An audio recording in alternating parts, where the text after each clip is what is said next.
Bismillahirrahmanirrahim. Question number 7. Find a joint equation of the lines through the region and perpendicular to the lines. तो इसमें हम ये क्या करते हैं, फर्स्ट स्टेप में कंपेयर कर लेते हैं इस गिवन इक्वेशन को.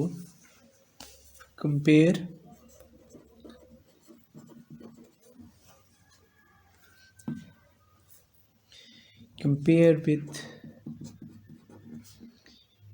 ax square plus 2hxy plus b y square is equal to 0 के साथ हम इसे कंपेयर कर लेते हैं. ए की वैल्यू हमारे पास आ जाएगी 1 और 2h is equal to -2 tangent alpha. 2 cancel हो जाएगा तो h की वैल्यू आ जाएगी माइनस टेंजेंट अल्फ़ा. इसी तरह और b की वैल्यू इसमें आ जाएगी b इज इक्वल टू -1. तो अगर हम यहाँ निकालते हैं m1 plus m2 as we know that m1 plus m2 ये इक्वल होता है -2h ओवर b के, और स्लोप का जो प्रोडक्ट होते हैं m1 इंटू m2 वो बराबर होते हैं हमारे पास a ओवर b के.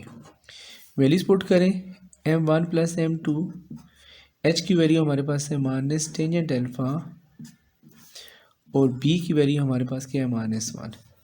ये माइनस माइनस प्लस हो जाएगा, ये माइनस फिर अगेन क्या हो जाएगा -2 टेंजेंट अल्फ़ा आ जाएगी वैल्यू m1 प्लस m2 की. इसी तरह m1 इंटू m2, a की वैल्यू हमारे पास है 1 और b की है -1, तो m1 इंटू m2 इक्वल आ जाएगा -1 की. Any two equations through region R, any two equations through a region R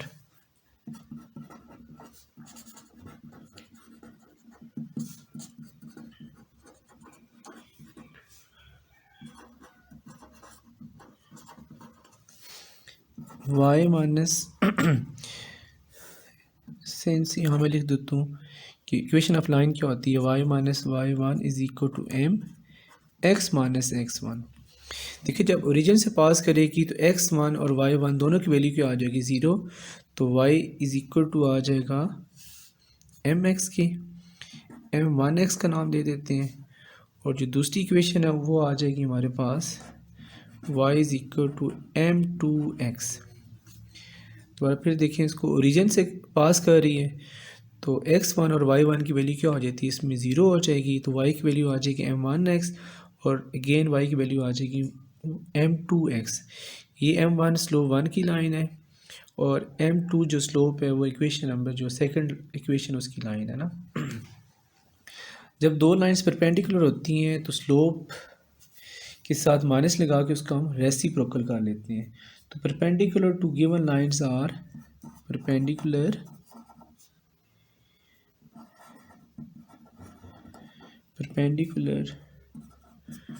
to given lines are, इसकी जो स्लोप होगी उसके साथ हम क्या लिखेंगे -1 over m1, y is equal to -1 over m1x, और इसके साथ लिखेंगे y is equal to -1 over m2x. इस m1 को हम y के साथ मल्टीप्लाई करते हैं तो y m1 is equal to -x, इसे हम लिख सकते हैं x plus Y m1 is equal to 0. इसी तरह यहाँ हम लिखेंगे y m2 is equal to -x और इसे हम लिख लेते हैं x, ठीक है, ये -x इधर आके प्लस x आ जाएगा, plus y m2 is equal to 0 आ गया. combined equation is combined equation is, अब इन दोनों इक्वेशन को मल्टीप्लाई कर दें आप ना, x plus Y m1 into x plus Y m2 is equal to 0. x into x x square आ जाएगा, x into Y x Y साथ आ जाएगा m2 plus y into x Y m1 आ जाएगा और plus y into y square m1 m2 is equal to 0। अच्छा यहाँ में से करते हैं एक्स वाई को कॉमन निकाल लेते हैं यहाँ से, तो इधर आ जाएगा। इसको हम तरतीब से लिखते हैं, अरेंज करके m1 पहले लिख लेते हैं m2 को बाद में, तो plus Y square m1 into m2 is equal to 0। Since हमारे पास ये फाइंड किया था हमने कि m1 की वैल्यू थी m1 प्लस m2 की वैल्यू थी हमारे पास -2 टेंजेंट अल्फ़ा और m1 इंटू m2 की वैल्यू थी हमारे पास -1। तो ये दोनों वैल्यूज़ यहाँ पुट कर देंगे हम। X square plus m1 plus m2 कितना आ जाएगा -2 tangent alpha plus m1 into m2 हमारे पास वैल्यू है -1। तो ये सिंप्लीफाई करने के बाद प्लस -2 टेंजेंट अल्फ़ा साथ सॉरी एक्स वाई भी आएगा ना, x y minus y square is equal to 0 और ये आ गया आपके पास required joint equation of lines आ गई इसमें। क्वेश्चन नंबर 8 है find a joint equation of the lines through the origin and perpendicular to the lines a x square plus 2h x Y plus b y square is equal to 0। इसके solution start करते हैं हम। इसका solution as we know that m1 plus m2 equal होते हैं 2h over b के -2h over b और m1 into m2 इसका जो प्रोडक्ट होगा वो इक्वल होगा a ओवर b के।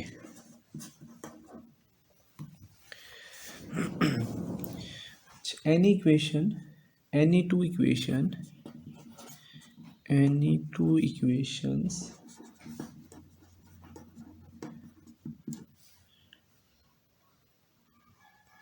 through the origin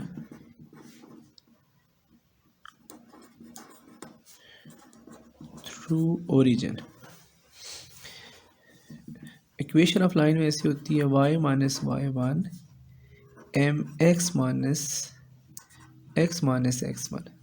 जब ओरिजिन की बात करते हैं तो x1 y1 दोनों क्या हो जाते हैं, 0 हो जाते हैं। तो यहाँ आ जाता है, अगर सपोज ये इक्वेशन ओरिजिन से गुजरती है तो y इज इक्वल टू क्या आ जाएगा mx1 आ जाए y mx आ जाएगा सॉरी। तो दो इक्वेशंस हैं, एक को नाम दे देते हैं हम, एक की स्लोप को m1 का, दूसरी इक्वेशन की स्लोप को नाम दे देते हैं हम m2 का। तो y is equal to m1x और दूसरी आ जाएगी y is equal to m2x। क्योंकि लाइंस आपस में परपेंडिकुलर हैं तो स्लोप में क्या आ जाएगा, इसका स्लोप आ जाएगा, उसका रेसिप्रोकल ले लेते हैं और -7 लगा देते हैं। इक्वेशंस आर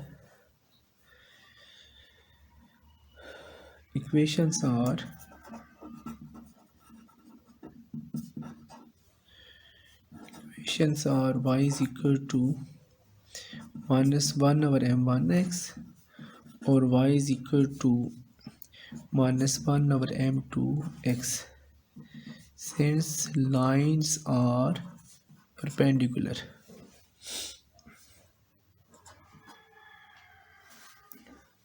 combined equation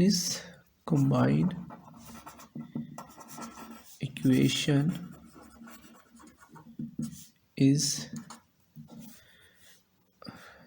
एक स्टेप और कर लें इसमें कि y m1 is equal to -x और y m2 is equal to -x।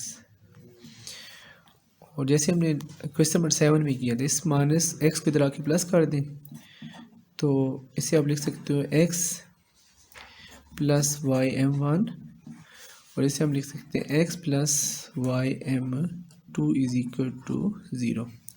इन्हें मल्टीप्लाई कर लेते हैं, x into x x square plus x into Y x Y साथ m2 आ जाएगा plus y into x X Y m1 plus Y into Y Y square m1 m2 is equal to 0।